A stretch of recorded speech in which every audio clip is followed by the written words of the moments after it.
الشيطان الرجيم بسم الله الرحمن الرحيم والصلاة والسلام على رسول الله اللهم صل على سيدنا محمد ذي شرف الأفخم وكنز العارق الأعظم ومنبع الثراء والغنى ومجمع الفيودات اللطف والمنى وعلى آله وصحبه وسلم تسليما الفاتح لما أغلق والخاتم لما سبق ناصر الحق بالحق والهادي إلى صراطك المستقيم وعلى آله حق قدره ومقدار العظيم أما المسلمو أما بلاد الفولي أغسطنا نغواتو فولي أنكلنا تنين الله سبحانه وتعالى فيك وشتاني ترما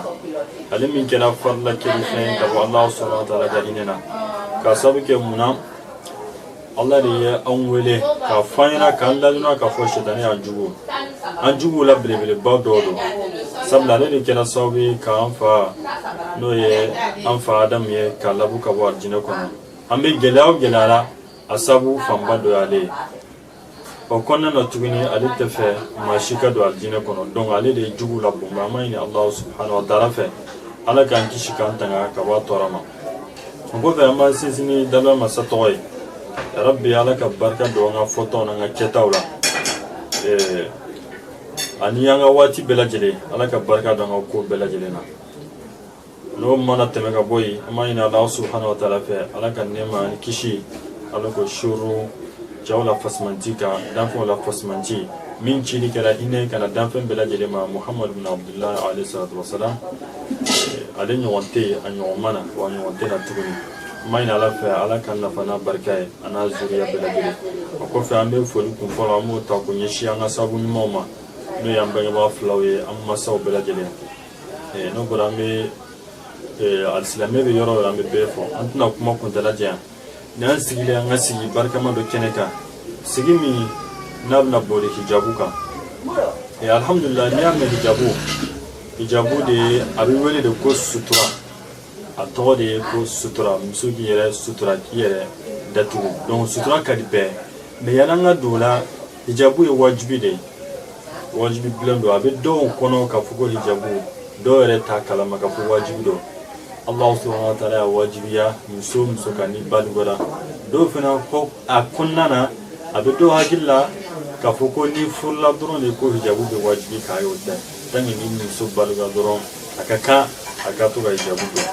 ame sumuru de ye surtout bien femme la jelen fait donc amina hakilla jini ken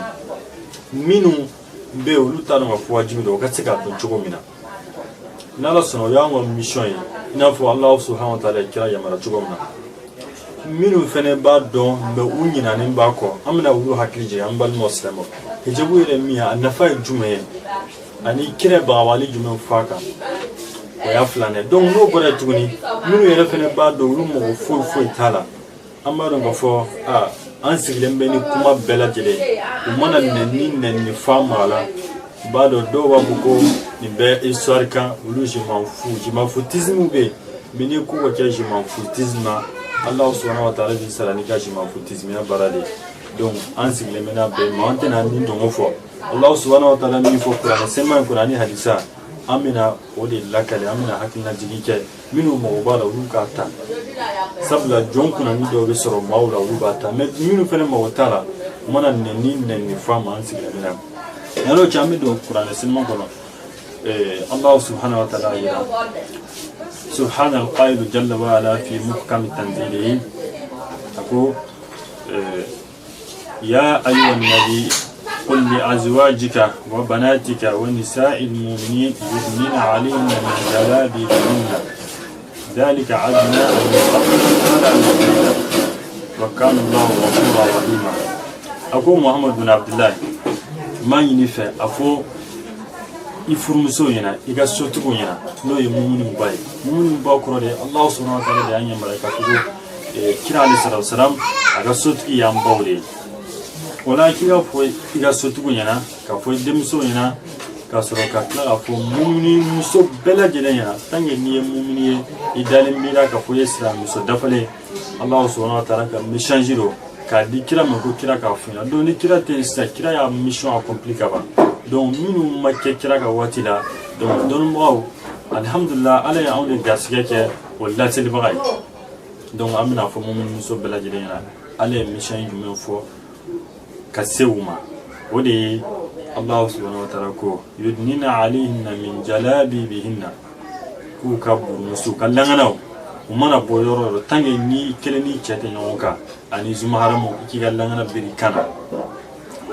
ki kan datu ki kumo datu ani dishu ni sewu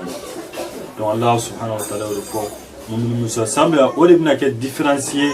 mu'min muso ani kafir muso ni yaudani sumuruba bela jelen différence na dona dona be donc afo ni karsa ni mu'min muso donc maintenant kira hijabu fima fene bashito fenna o fene chakani kasabu ge muna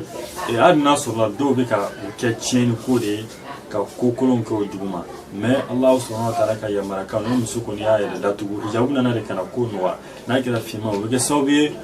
ka cheni kala ka ke barriere ni cheni kala o che ani jena kala chema o ni onche donc fala yuzaina abna ge sobe o lute no toro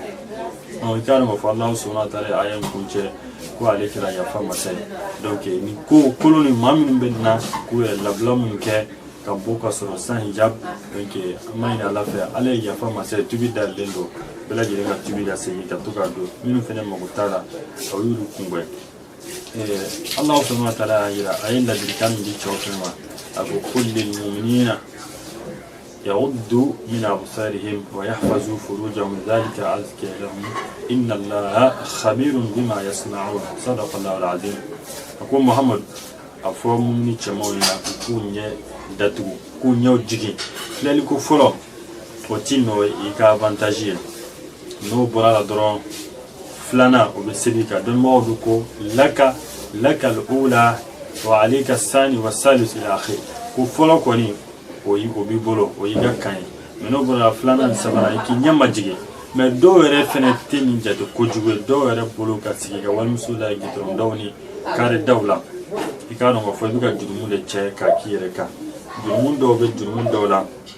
olu o jurumu ka bo ko sebe ko lo ka bo itano ko fo abna seki la siron ma abna ko lo min se ma jen lara itano donc al wajiba chaw fene ka ku nyaw maji ka bo wal musul flami ko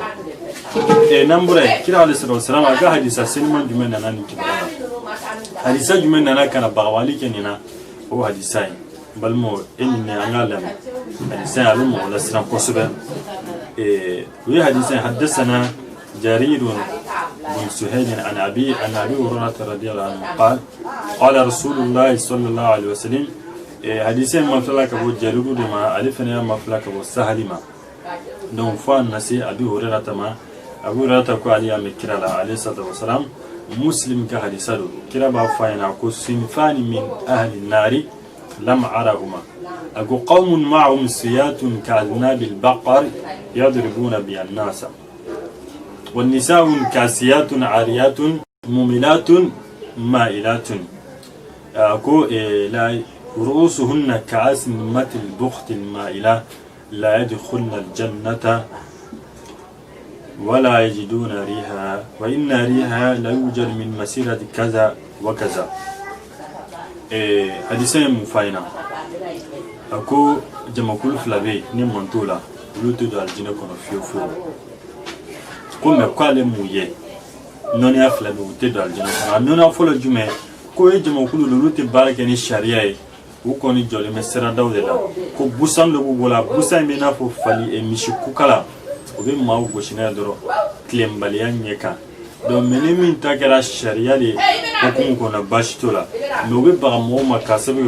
ko sebulu de gatmi toka donc comme anto walanda kono amoto me bela jelen kan go famia ye ko ko bu ibugo nyima ko ko bugo donc kirako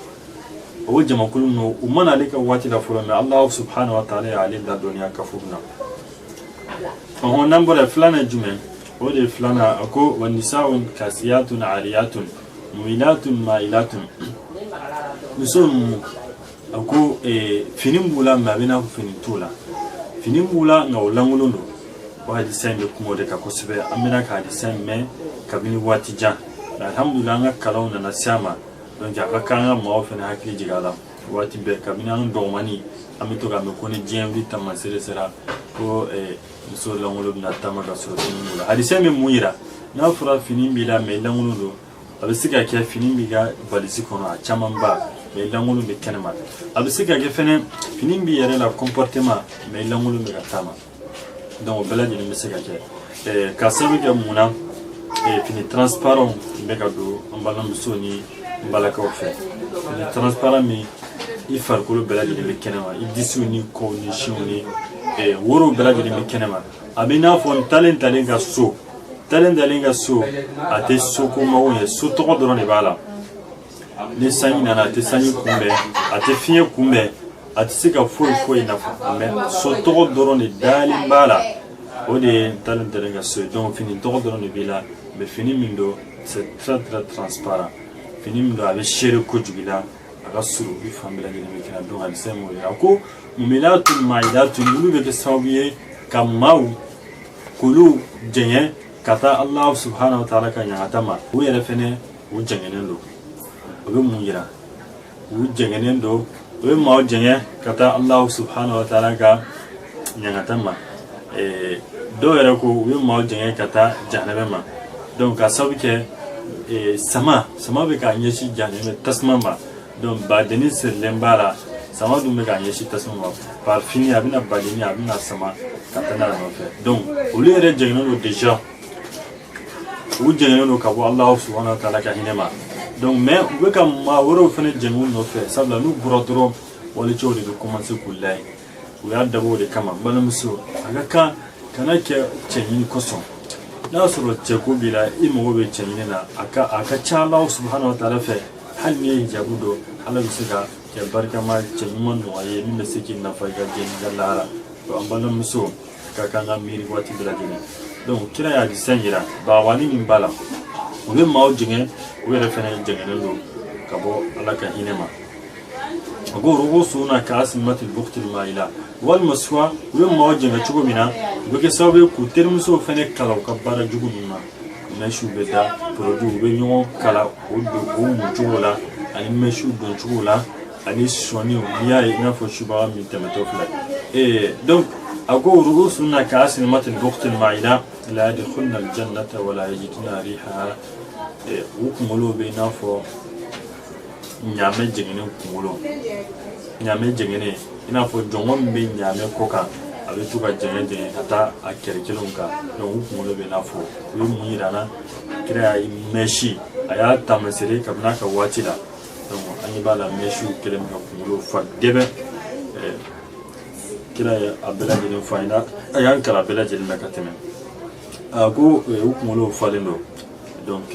a bɛ n'a fɔ ɲɔgɔn ale ko donc hadisa nana mun na laban na o la yadkhulna aljannata ni ye bagabaliba de ye Allahu akbar la yadkhulna aljannata ko maa minnu bɛ nin baara cɛjugu kɛ maa minnu bɛ nin walejugu kɛ k'u tɛ don aljinɛ kɔnɔ fiyewu adamaden diɲɛ dun tɛ foyi ye an ka miiri an ka segin Ala ma k'u tɛ don aljinɛ kɔnɔ wala yajiduna rihaha wa inna rihaha la yujadu min masirati kaza wa kaza aljinɛ dun an b'a kasa sama kabini kilomɛtiri bayirika tile filɛ nin dɔnnibagaw scientifique y'a yira k'a fɔ tile kilomɛtiri 180 millions de kilomètres carrés o de b'a ni tile cɛ donc tile ka jan kojugu 180 millions de kilomètres carrés scientifique y'o de yira donc mais o bɛɛ n'a ta tile b'a to nin yɔrɔ jan in na k'a sumaw n'a chaleur n'a yelenw bɛɛ lajɛlen ci a ma mais n'a fɔra e tɛ aljinɛ kasa yɛrɛ sama aljinɛ dun puissance bɛ tile ye ka taa ka segin hali aljinɛ hɔrɔnmuso kelen a valeur ka bon ni tile valeur ye donc n'a fɔra e t'o kasa sama o ye koba de balimaw donc nin de tun ye ladilikan ye ani bagabali kira ka hadisa la kira ko aljinɛ dun ka jan o ma dɛ donc alhamdulillah an bɛ ladilikan min di dɔrɔn ka kuma kuncɛ o de ye diɲɛ dundala ka so adamaden a ka kan bɛ baara o baara kɛ an y'a kɛ k'a ɲɛ ale ye min fɔ kira ye min fɔ alayhi salatu wasalam Allah subhanahu wa ta'ala ye min fɔ donc n b'o kumakanw de labato ka sababu kɛ an t'a dɔn an bɛna taa waati min na yanni an ta kuma cɛ o k'a sɔrɔla an ye baara ɲuman caman labɛn an yɛrɛ ye donc diɲɛ bɛ i n'a fɔ mɔgɔ min sɛgɛnbagatɔ i nana i yɛrɛ i bila yiri dɔ kɔrɔ ka suma dɔ ta yiri in kɔrɔ sɔn dɔrɔn an ta rahilu i bɛna wuli ka taa donc yanni ka taa waati min na Allah subhanahu wa ta'ala ye fɛn bɛɛ lajɛlen d'i ma donc k'i ka ɲumanw caya yanni i ta waati cɛ lahara bada ye o tɛ ban khalidina fiha n'i ta yɔrɔ ɲɛna ayiwa o ye hɛrɛ dan ye mani taro jubara wal yazu billahi kan kishi don jin samana ja chugo sambina ko fa sambiduru waso la paralysation kele commencer ka na fo ga sogo bla iga turu bla iga nono bla iga sigoro bla donc ko chama bina tuka bla sigoro donc demisene ndoro abina fo nyetu na yele kira ko ambela gele mesno wala nimi sarade ina kunu donc woni bada yi donc lara waso langa ni mo chama mo kilenga dina so abina fo ni dien ni a sangulu ndo ko fara nyoka ka ke alime so kile ka beke étage a hero bela ni mba ko ka di ma kilima donc mami ma foi soro o ti la mo ni ro do yi mami ma foi soro tinena ka sangulu ndo ko fara nyoka wulun bela jele ka jien foroka ka bela jele ke étage na ni mo na here donc mami ma foi soro ko ka dina so be donc aka kangu de ni shu fara kleka ni Allah subhanahu wa ta'ala jani ni yani kiraka labotil kaum ani ka tugu Qur'anoni hadisa ko ya rabbi alaga famel ko mandama naka hereka alaga amna ko benwa aqulu qawli hadha wa astaghfirullah li wa lakum wa lisa'il muslimina min kulli dhanbin fastaghfiruhu innahu huwal ghafurur rahim. Assalamu alaikum wa rahmatullahi wa barakatuh.